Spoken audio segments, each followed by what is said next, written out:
¿Qué está ocurriendo con un sector importante de la economía y del país, que es el sector agroindustrial, con cada una de sus vertientes, en un tiempo distinto como el que estamos teniendo en el fin de año y el comienzo de la próxima etapa? Será uno de los temas centrales para hoy en Debate Industrial. Soy Néstor Esclausero y ya comenzamos a compartirlo.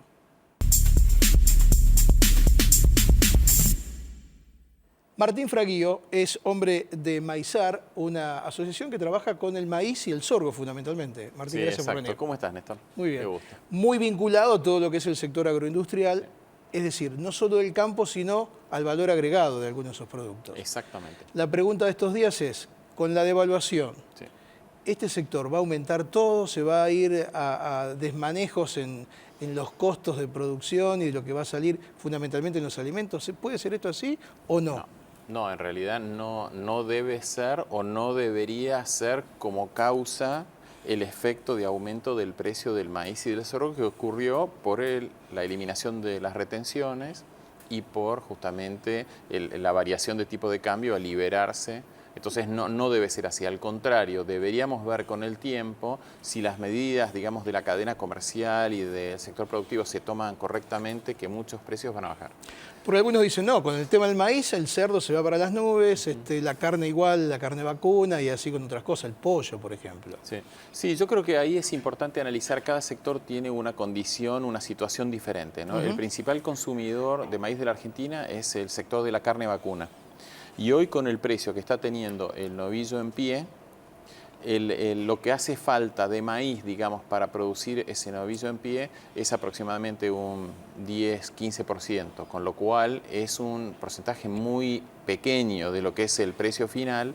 Y además lo que pasa es que la mayoría de los ganaderos el maíz se lo producen ellos mismos, entonces lo que a ellos les impactó no es el cambio de precio del maíz, sino que es el haber podido implantar el cultivo y dentro de un mes o un mes y medio, o sea, para febrero o marzo, tener de vuelta disponibilidad de capital para poder picar y almacenar y guardar todo ese forraje que van a consumir durante el año. ¿Cuánto desde el punto de vista industrial es utilizado este sector para, digamos, para los alimentos, o incluso por el tema de energía que tantas veces hablamos? Sí. ¿Y cuánto va directamente a la exportación en grano? Sí, más o menos en una cosecha como la que esperamos este año, el 70 o 75% va a exportación, con lo cual eso para la Argentina es muy importante tener una gran cosecha porque es el segundo nivel de ingresos de divisas después de la soja, o sea que para la Argentina es un rubro muy importante. Pensemos que hasta la semana anterior de las elecciones que gana el presidente Macri, lo que nosotros pensábamos es que el área sembrada de maíz caía un 50%, con lo cual las exportaciones de maíz ¿Iban a ser menores también? Iban a ser alrededor de unos casi 2.000 millones de dólares menos, o sea, un volumen muy importante. Así que para nosotros, como el 75% es exportaciones, lo que queda para consumo interno es un volumen relativamente chico y de vuelta cada sector tiene su propia dinámica, ¿no? La parte industrial es la menor, que es molienda húmeda, molienda seca y etanol. Esos son Martín, se repite mucho en estos días, ¿por qué en lugar de vender el maíz no vendemos el pollo entero o la pechuga de pollo para tenerle más valor agregado? ¿Eso se puede, digamos, hay mercado para eso? ¿Hay un facilismo en decir si vendo el maíz en grano gano casi lo mismo y no me tengo por qué molestar? Sí, es muy buena tu pregunta, Néstor, porque mucha gente cree que en realidad exportar maíz como grano es negativo para la Argentina, que sería mejor no exportar ningún grano y exportar solo productos, digamos, de su transformación. Entonces hay que analizarlo desde dos ángulos diferentes. El primer ángulo es cómo se forma el precio del maíz. Los países que tienen altos volúmenes de exportación, como la Argentina, son los que tienen el maíz más bajo, porque ese precio interno del maíz se toma sobre lo que se llama la paridad de exportación.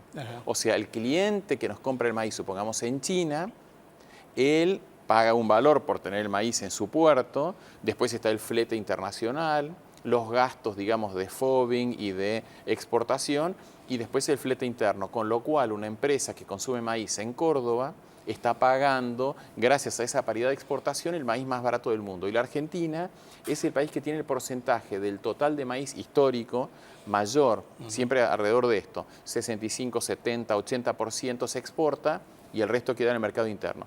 Los países al revés, que son importadores, forman sobre la paridad de importación, aunque importen un porcentaje pequeño. O sea, hay más o menos 100 países del mundo que importan entre un 20 y un 40% de su demanda, el resto lo producen internamente, y esos países el precio interno se forma sobre el FOB argentino, por ejemplo, más el flete, más los gastos internos de ellos de ingresar al mercado interno, y después lo que significa el transporte interno. Entonces, hoy, para dar datos, el maíz en Argentina está alrededor de, puesto en el puerto, alrededor de 140 y pico de dólares. Si nosotros vamos, por ejemplo, a Chile, que es un netamente importador de maíz argentino, está arriba de 200 dólares. Ajá. Entonces la competitividad de estos sectores cambia radicalmente, y por eso es que no es conveniente, y Estados Unidos nunca quiso sacrificar, ni Brasil, sus exportaciones, porque saben que cuanto más exportan, mejor es el precio en el mercado interno. Exactamente, mira, te nivela hacia abajo. No es solamente una cuestión nuestra esa ecuación. No, claro. Los países hacen un gran esfuerzo. Con la lógica en todos lados. Exactamente. Claro, lo que pasa en el resto del mundo es que todos los países lo que quieren es que su productor tenga el precio más alto posible. Pero en Argentina tenemos tantos costos internos todavía y costos de transacción de muchos sectores que debemos buscar que toda nuestra industria, ¿no? Carne vacuna, pollo, leche, moliendas húmedas, seca, etanol, cerdos, que todos ellos tengan estas materias primas al costo más competitivo. Pero en realidad, si estuviéramos en Brasil o en Estados Unidos, o en Europa, o en Japón, o en China, lo que buscan todas las políticas públicas es que el productor tenga el precio lo más alto posible. Martín, ahí hiciste una enumeración de varios sectores. ¿Cuál crees vos que está mejor posicionado para este tiempo?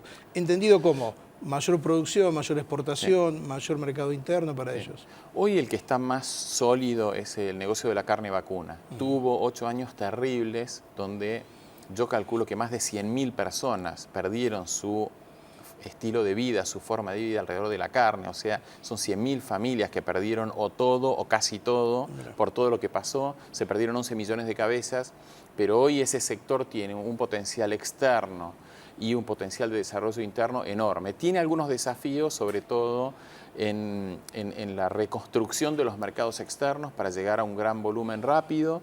Tiene un desafío de precio. Hoy en el mercado interno está alto justamente por la escasez, porque todo el mundo está quedándose con las vacas y las vaquillonas, que en lugar de venderlas y comerlas, se las está quedando para reproducción y para aumentar el rodeo. Pero ese es hoy el sector más fácil. Después los otros sectores todos tienen distintos tipos de desafíos que están encarando, creo yo, muy bien. ¿Qué pasa con el biodiesel, del cual hablamos en muchas ocasiones y que Argentina exporta o exportó durante mucho tiempo, Europa, Alemania puntualmente? ¿Cómo está ese sector y qué expectativa tiene? Y el sector de biodiesel está con una capacidad, digamos, ociosa muy grande, ¿no? De alrededor del 50, 40%, muy grande, ¿no? Tuvo momentos de gran demanda. Europa nos hizo un caso digamos, de dumping, entonces nos dejó el producto afuera, nos puso un montón de restricciones, entre las varias restricciones, una vinculada con el cambio climático, que no es cierta, digamos que los números en la Argentina los presentó correctamente, pero aunque le dijeron que sí, que se los van a aceptar, todavía no pasaron. Y está el tema del barril de petróleo. El biodiesel fue siempre muy sensible a la relación entre el valor del aceite vegetal, que es su materia prima, o sea, al tener un petróleo más bajo, el biodiesel pierde. Sí, siempre, aún con el barril de petróleo a 120 dólares, el biodiesel, porque también el aceite de soja y de palma valía más, entonces siempre es un producto como marginal. Lo que tiene es que para Argentina es importante usar ese aceite vegetal en el mercado interno para biodiesel, porque sustituye importaciones, y a su vez genera una menor oferta al mercado mundial, con lo cual los productos de soja que vende la Argentina tienen un precio un poco mayor. La Argentina es un oferente tan importante que rápidamente genera excedentes en sus propios mercados. Entonces, y sobre todo el mercado del aceite es muy sensible. ¿Qué producción se espera más allá del 2016, que ya está jugado? Bueno, por lo menos en los primeros, en las primeras siembras y producciones. ¿Qué expectativa de crecimiento se espera para fines del 16 y del 17? Digo, bueno, en este nuevo escenario, ¿no? Claro, yo creo que tendríamos que pensar que la Argentina tiene que encarar un proceso de crecimiento de todos los eslabones de su agro y su agroindustria y todas sus cadenas de valor, vinculadas con muchos elementos que son conquistar mercados externos, a invertir en nuevos mercados externos, a forzar o mejorar las negociaciones internacionales para tener acceso a mercados, mejorar todo nuestro sistema de logística, sobre todo en el mercado interno.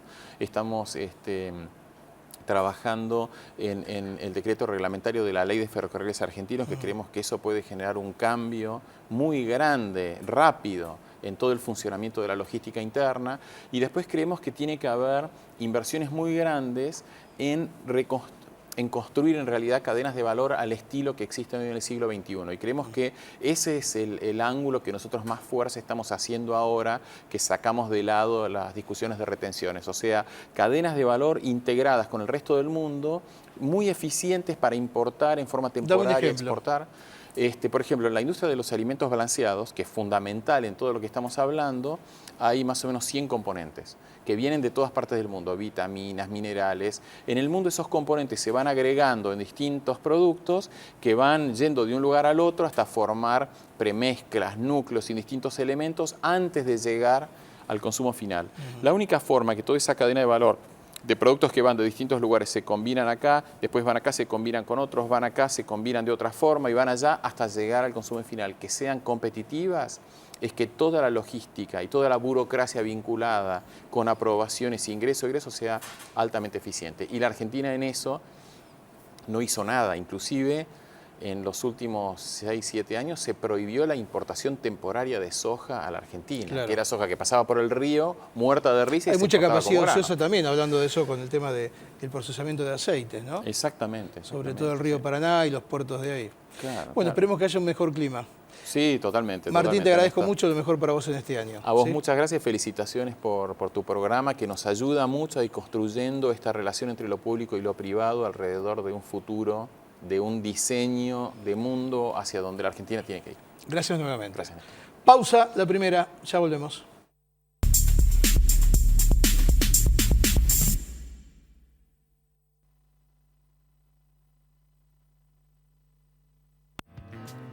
Para las próximas vacaciones, los hoteles Howard Johnson ofrecen promociones especiales. 0810-122-4656.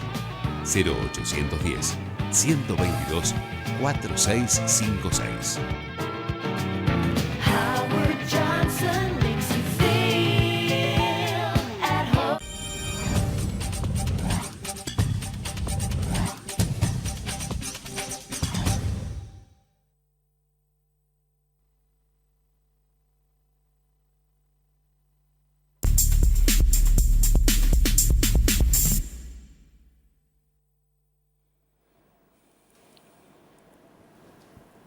Juan Antonio Lazar es el director de la Guía de Estudiantes, siempre nos acompaña. Juan, gracias por venir. Un gusto, Néstor. Bueno, el otro día hablamos un poco de lo que ocurre con las vocaciones, la profesión después que ya la tenés cuando estudiaste algo, pero cómo seguir estudiando y cómo eso te puede cambiar, por ejemplo, un posgrado o una maestría, o sea, seguir agregando valor en tu formación a pesar de tener un título. Justamente como estamos a fin de año y muchos se plantean un cambio en la vida, es interesante cómo a través del posgrado uno puede cambiar la carrera, si ya se viene aburriendo, si se viene agobiando o si se da cuenta que eligió una carrera equivocada. No es necesario abandonar todo lo construido, sino a partir del posgrado poder redireccionar uno la vida, ¿no? En Argentina hay 5.000 carreras de grado, es decir, uno puede terminar la secundaria y tiene 5.000 opciones para seguir una carrera, abogacía, medicina, ingeniería, etc. Pero hay 2.500 posgrados, que es lo que uno hace después que termina una carrera de grado. Eso es interesante difundirlo porque los posgrados es el futuro, porque en un futuro muy próximo la mayoría de los argentinos vamos a ser universitarios, claro. Y entonces lo que se produce es inflación de títulos. En Canadá el 99% de la gente es profesional, entonces ya tener un título... Yo recuerdo cuando era chico decían, no tiene estudio, era porque viene de la secundaria. Claro. Hoy bueno, ya no tener estudio no se le dice a una persona que fue a la secundaria. Te diría que casi pasando por la universidad todavía ahí a mitad de camino, ¿no? Bueno, eso es lo que se llama inflación de títulos. Como todo el mundo estudia, muy próximamente vamos a tener una saturación de profesionales. Entonces no nos va a quedar otra que continuar estudiando un posgrado. Es decir, que la carrera de grado ya es obvia. ¿Cómo nos diferenciamos? A través de un posgrado. Y en la Argentina tenemos 3 posibilidades. Hacer una especialización, por ejemplo, un médico se recibe y hace una especialización en ginecología, en psiquiatría, un abogado hace una especialización en derecho penal, o en mi caso que hice una especialización en historia de la arquitectura. Después tenés la maestría, que vos podés ahí redireccionarte, porque vos como periodista podés elegir una maestría en ciencias ambientales y entonces vas a estudiar ese posgrado con graduados de biología o de otras carreras, entonces tu vida se puede redireccionar hacia las ciencias ambientales. Eso es una maestría. Y después el último escalón es el doctorado, cuando vos descubrís algo nuevo en tu profesión y entonces permitís avanzar a la ciencia hacia campos nuevos, ¿no? Entonces te dan el título de doctor. ¿Qué duración tiene ese tipo de formación? Bueno, la especialización tiene entre 2 y 3 años, que es lo que cualquier profesional puede emprender ni bien termina. Eso es lo que yo recomiendo. Terminás una carrera de grado, tenés que seguir estudiando. ¿Qué? Una especialización, 2 años. Después viene la maestría, que son 3 años. Una maestría puede ser máster en ciencias económicas, en lo que sea, ¿no? Que ahí podés compartir aula con gente de otras disciplinas. Y eso te permite de redireccionar la vida. Por ejemplo, el otro día en un avión me encontré con una chica que había estudiado biología, ahí en Santa Fe, en tu provincia. Y se va a Italia, hace una maestría en nutrición. Y ahora trabaja como nutricionista, es muy exitosa en Italia. Mira. Dietista, nutricionista. Entonces, la maestría te permite redireccionar la vida. Entonces, vos podés decir, me cansé de la abogacía, hago una maestría a lo mejor en población en riesgo. A ver, lo que vos estás diciendo es que un título universitario te permite cualquier maestría o una maestría en cualquier otra disciplina. No, hay determinados requisitos. Por ejemplo, en cada... en lo social tenés margen de que un abogado puede hacer una maestría en comunicación. Sí, pero un médico también puede hacer una maestría en comunicación. Ahora, ¿pero yo puedo hacer una maestría en medicina? No, depende. Claro. Maestría sí, una cosa es una especialización. Vos no podés hacer una especialización en psiquiatría porque hay requisitos determinados, pero de repente podés hacer una maestría en salud mental. Entonces vos podés compartir aula con médicos y entonces podés difundir cuáles son los problemas, digamos, de los medios de comunicación. Mira qué interesante, porque yo siempre noté que cuando uno busca la maestría, los doctorados, siempre lo buscan, las maestrías sobre todo por lo que decís, lo buscan en base al área y a la profesión que estudió. Bueno, esa es una posibilidad, pero la flexibilidad que tiene la maestría es que puede ser multidisciplinaria. Por supuesto que hay que ver los requisitos de cada maestría, de cada especialización, pero en general las maestrías te permiten compartir aula con gente de distintas profesiones. Ahí ves la riqueza vos de ese juego. Ahí es interesante, porque lo que te contaba esta chica de biología que se fue para lo de la nutrición. O tenés gente por ejemplo, en mi caso, que vengo de letras, de filosofía y letras, me fui para el lado de la arquitectura, porque es una maestría en arquitectura. No me lo impidió, los requisitos lo permitían, ¿no? Y el último paso, que es el más apasionante, el doctorado. Vos sabés que doctorado implica presentar una tesis que avance la disciplina. A mucha gente le decimos doctor. Que aporte.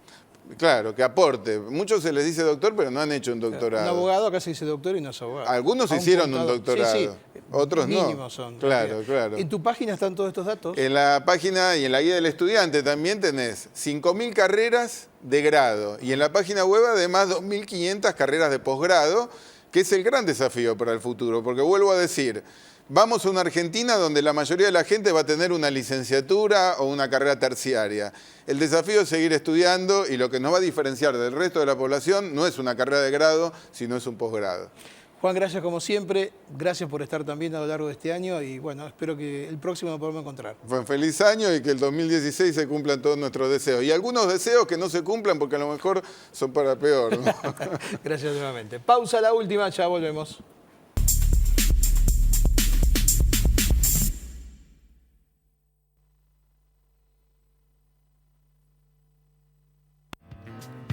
Para las próximas vacaciones, los hoteles Howard Johnson ofrecen promociones especiales. 0810-122-4656. 0810-122-4656. Howard Johnson makes you feel at home.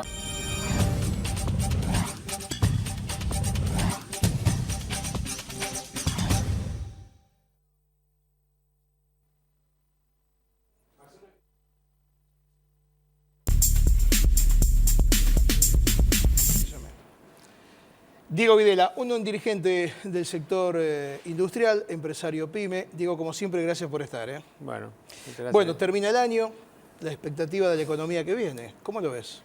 Mira, empezamos el año con un gobierno muy flamante, nuevo.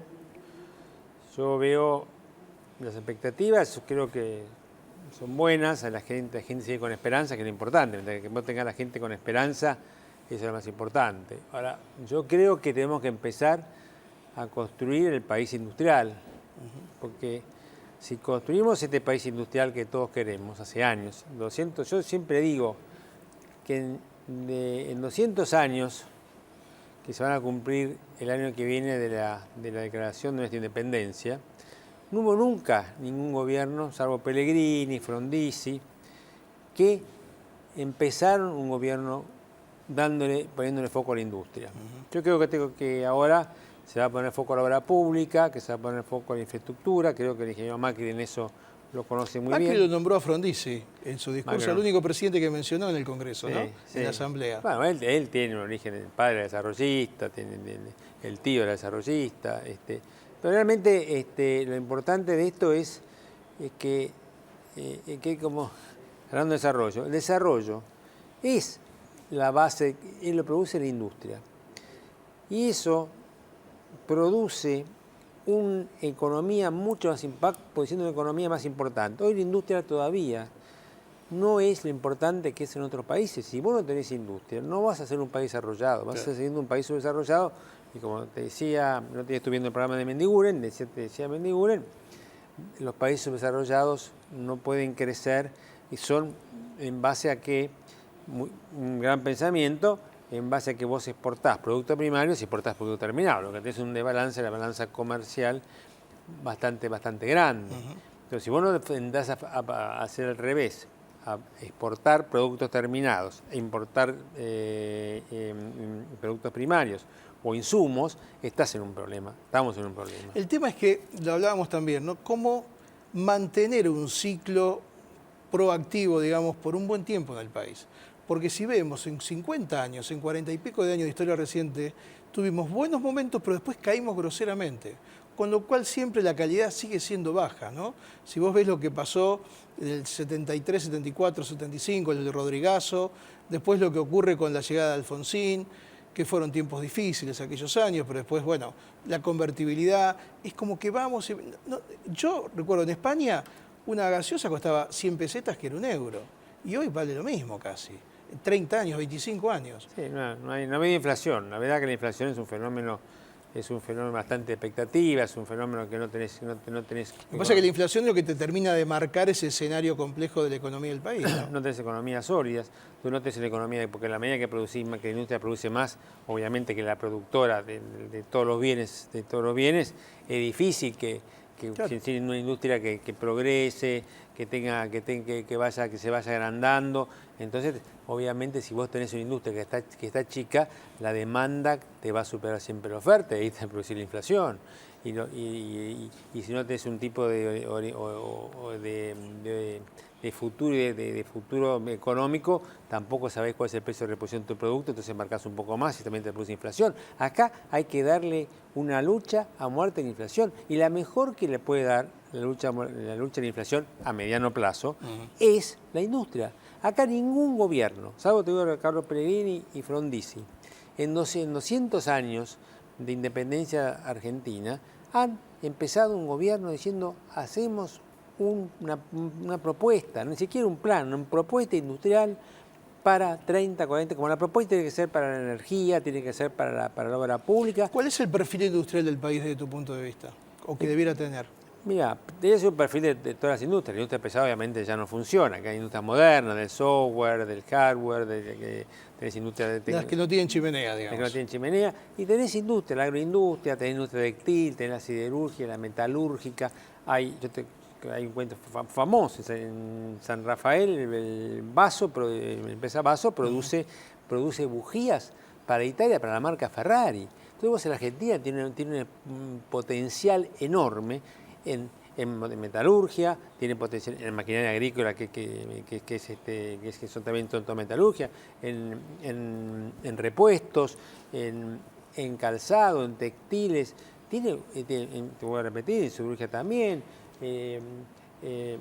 en automotriz se complementa con Brasil. Si Brasil crece, también estamos en un problema. Sí, Brasil sí. está en Hay una recesión. dependencia Y nuestro 50% de las exportaciones va a Brasil. y un 2016 difícil. Un 2016 difícil, pero yo tengo mucha fe que si este gobierno... No digo difícil para Brasil. Para Brasil, Digo, sí. cayó el 11% su industria en el 2015. Un 2016 muy difícil para muy Brasil, complejo. con muchos problemas políticos que acá afortunadamente ya no los tenemos, con muchos problemas políticos de Brasil, acá los problemas políticos al contrario, es al revés. Viene un gobierno nuevo, como digo, con mucha más expectativa, con otras características que todos vamos a apoyar. Pero más allá de eso, si vos me decís cuál es la expectativa para el 2016, es un país industrial con el perfil que te dije recién, con un perfil industrial primero de la agroindustria, que estamos muy fácil para hacerla, con la industria sin chimenea, buscando que se empiece a federalizar la industria, que no solamente haya industria en los conurbanos, que haya industria en los sectores de consumo, que haya industria en las provincias, que se centralice un país que tenga una... Que desarrolle armónicamente, ¿no? Porque de eso se trata. Tiene que empezar a cambiar la ley.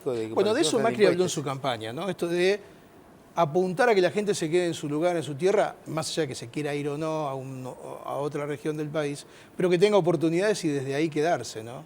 Sí, la primera lucha que vos podés hacer con el narcotráfico es centralizar, porque la gente va a empezar a volver va a poder empezar a volver a su tierra, a su provincia donde nacieron, tener trabajo ahí, volver ahí, y eso son las pymes. Néstor, hoy hay se calcula que hay 1 millón de pymes fuera del circuito virtuoso de la economía. Mira. Si las pymes, el 10%, 150.000 pymes fuera en el circuito virtuoso de la economía, con medidas, con proyectos, con agencias pymes que la ayuden, pues ahí podrías tener más o menos casi 1 millón de puestos de trabajo. Claro.